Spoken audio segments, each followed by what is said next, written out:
오늘은 땅 분배의 결론이라는 제목으로 말씀을 나누려고 합니다.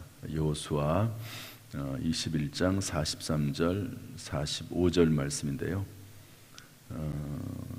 이제 모든 땅을 다 분배하고 마치 그 전쟁의 승리를 한 것을 기념하는 그런 내용이 오늘 본문에 나와 있습니다.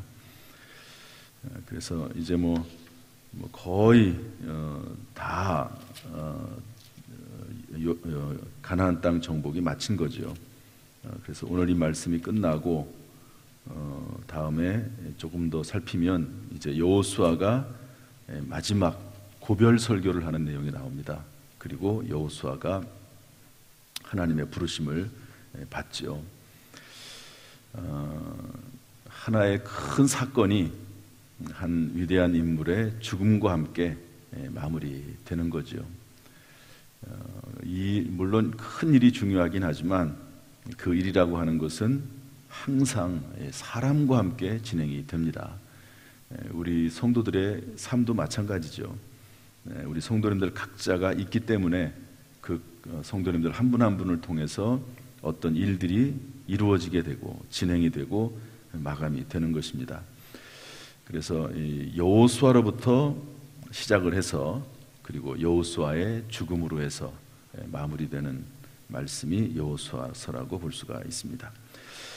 오늘 본문에는요 중요한 교훈이 몇 가지가 나오는데 이제 출애굽하게 하시고 광야 40년을 지나게 하시고 또 이 기드온 땅 가나안 땅을 점령하게 하시고 모든 땅을 분배한 이 일에 대해서 마지막으로 하나님이 어떤 분이신지에 대해서 최종적으로 설명을 해주고 있습니다.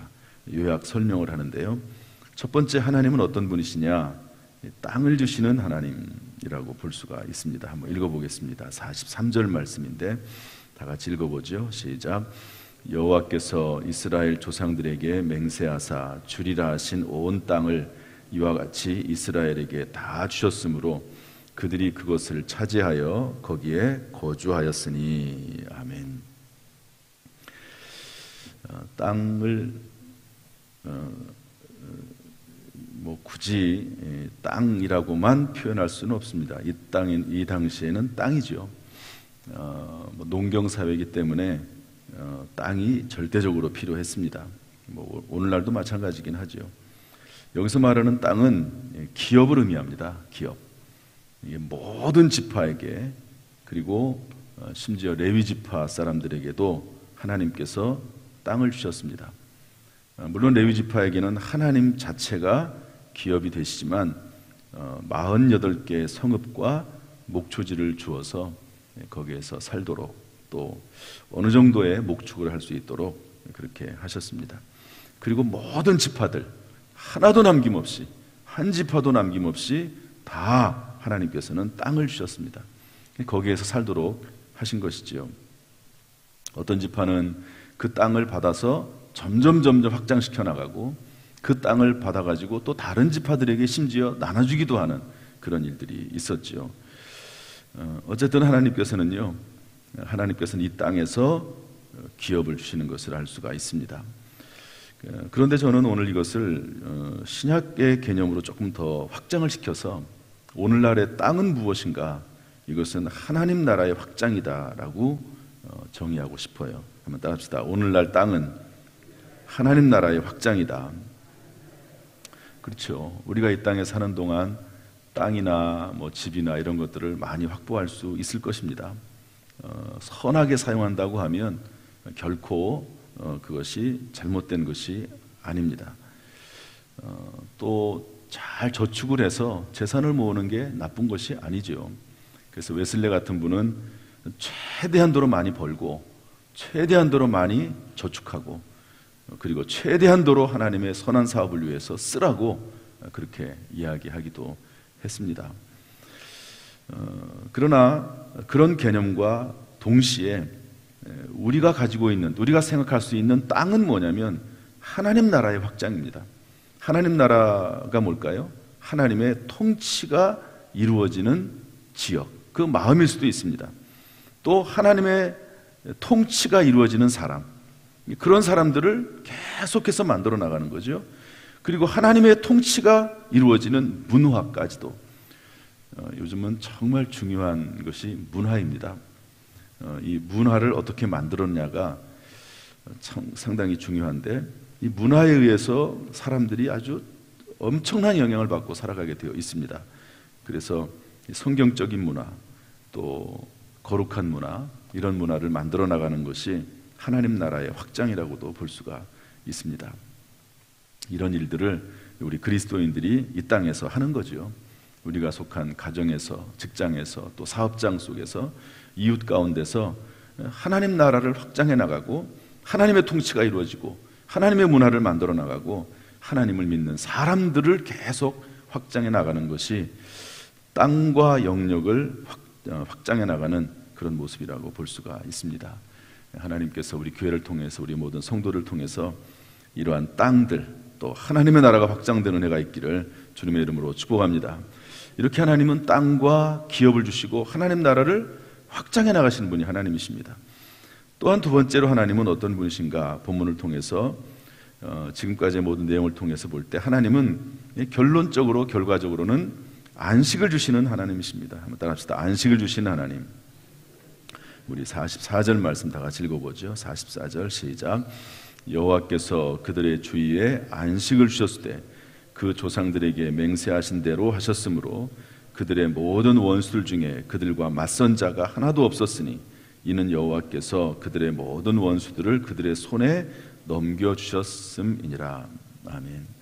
하나님께서 안식을 주셨대요.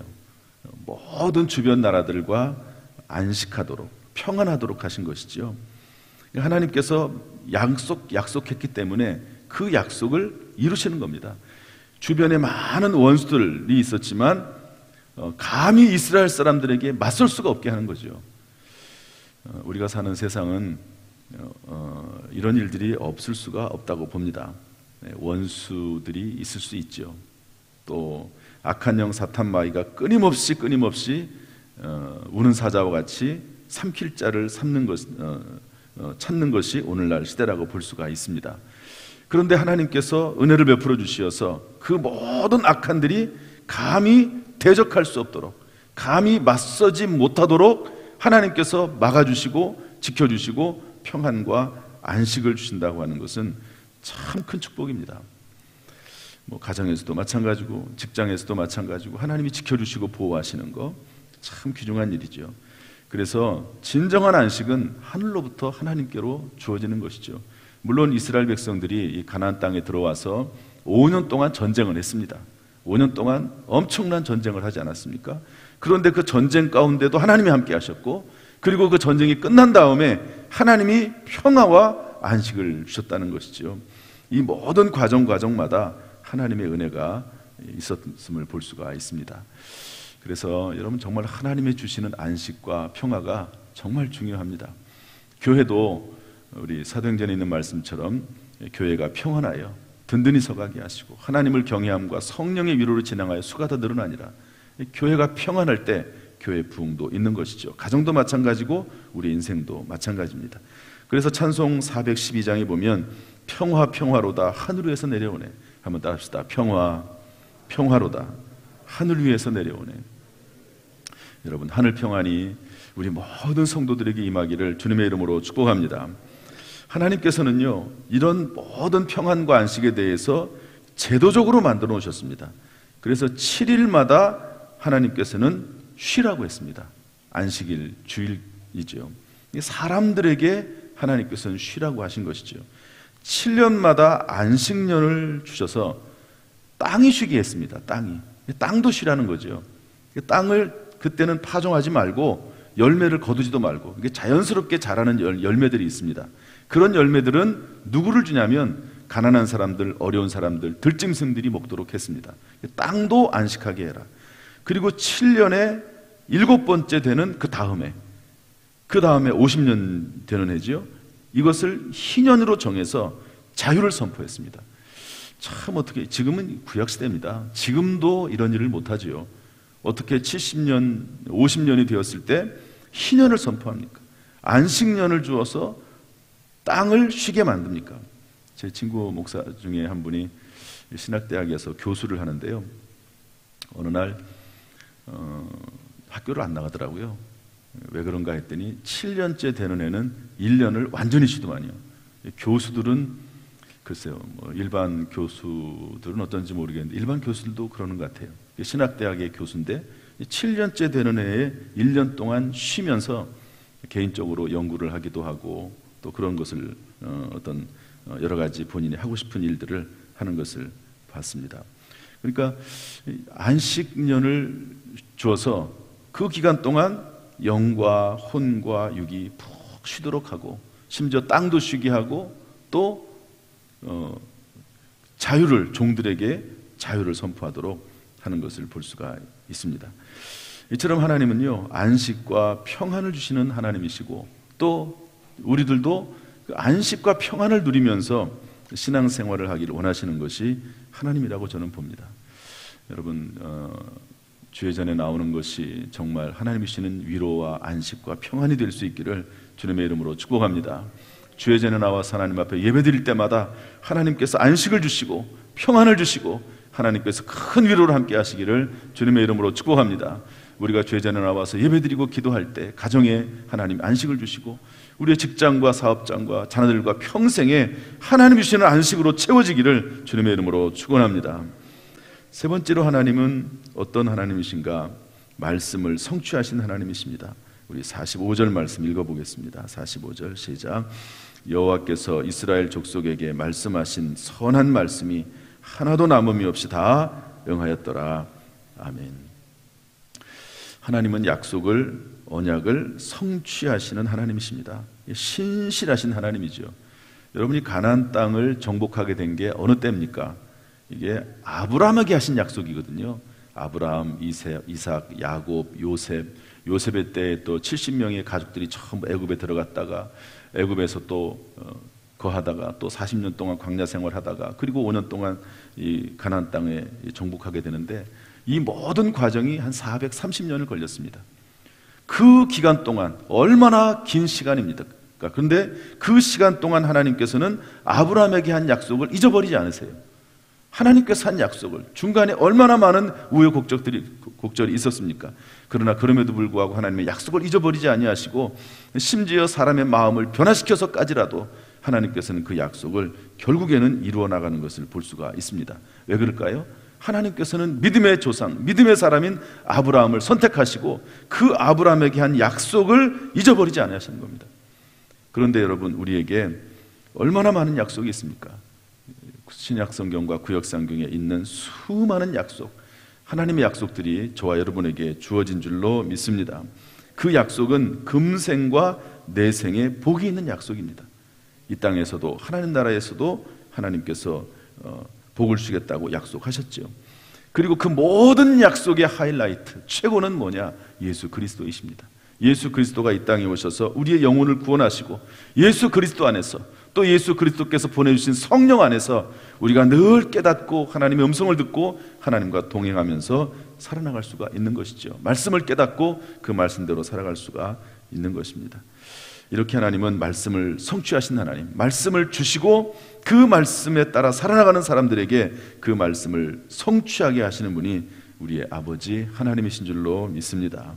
여러분이 약속의 말씀을 믿고 하나님께서 우리에게 주신 약속, 이 약속의 말씀을 믿고 하나님의 약속을 굳게 믿는 가운데 흔들리지 말고 부여된 사명을 충성스럽게 감당하는 저와 여러분이 될 수 있기를 주님의 이름으로 축복합니다. 이 새벽에 나와서 우리가 기도합니다. 요즘은 아주 많이 추워요. 엄청 춥습니다. 그러나 이 추위에도 불구하고 이 새벽에 나와서 부르짖는 그 기도를 하나님이 결코 잊지 아니하시고 또 하나님께서 또한 우리를 부르셨죠. 그 하나님의 부르심이 평생 우리와 함께해서 우리의 기도가 하나님께 응답이 되고 또 하나님께서 우리를 또 부르시고 사랑하시고 은혜 베푸시고 평강 주셔서 참으로 평생 하나님 앞에 쓰임받는 하나님의 은혜가 넘치는 우리 모든 성도가 되기를 주님의 이름으로 축원합니다. 기도하겠습니다.